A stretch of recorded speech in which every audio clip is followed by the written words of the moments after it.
Dans un coin tranquille du Venezuela est né un homme qui a touché des milliers de vies de ses mains, et des millions par sa foi.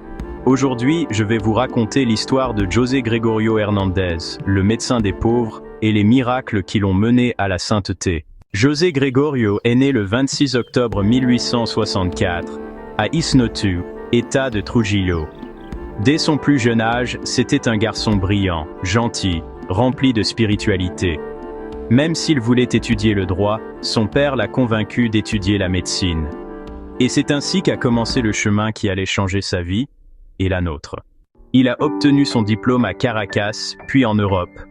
À son retour, il a apporté une technologie médicale avancée, mais surtout, il a apporté un cœur rempli de service. C'était un professeur, un scientifique et un pionnier dans son domaine. Mais les gens ne se souviennent pas de lui pour ses titres. Ils se souviennent de lui parce qu'il soignait les pauvres gratuitement, sans distinction, sans rien attendre en retour. C'est pourquoi il a gagné le titre qui résonne encore aujourd'hui dans des millions de foyers.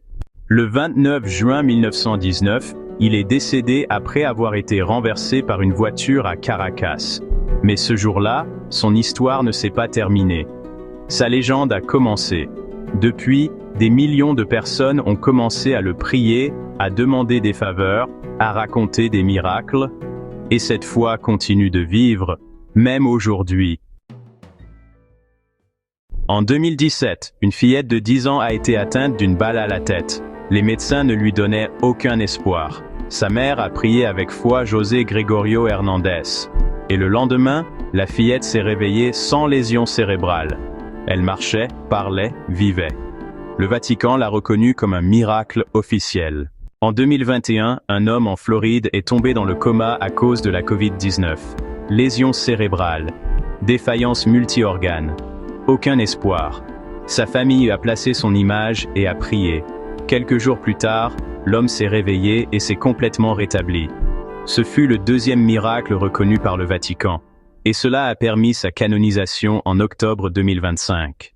Il y a des milliers d'histoires de foi populaires, des enfants atteints de cancer qui ont guéri, des grossesses sauvées dans des conditions extrêmes, des accidents dont quelqu'un est sorti indemne, des personnes qui ont recommencé à marcher, à parler ou à respirer. Ces cas n'ont pas été étudiés par le Vatican, mais les gens les vivent comme de vrais miracles. Parce que quand la foi est vraie, elle n'a pas toujours besoin d'une explication.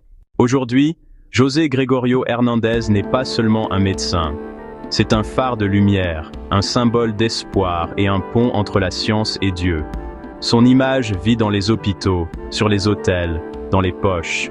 Mais surtout, elle vit dans le cœur de ceux qui croient. Saint José Gregorio Hernández, médecin des pauvres, priez pour nous. Si cette histoire vous a touché le cœur, commentez José Gregorio Hernández et je fais confiance. Abonnez-vous à la chaîne.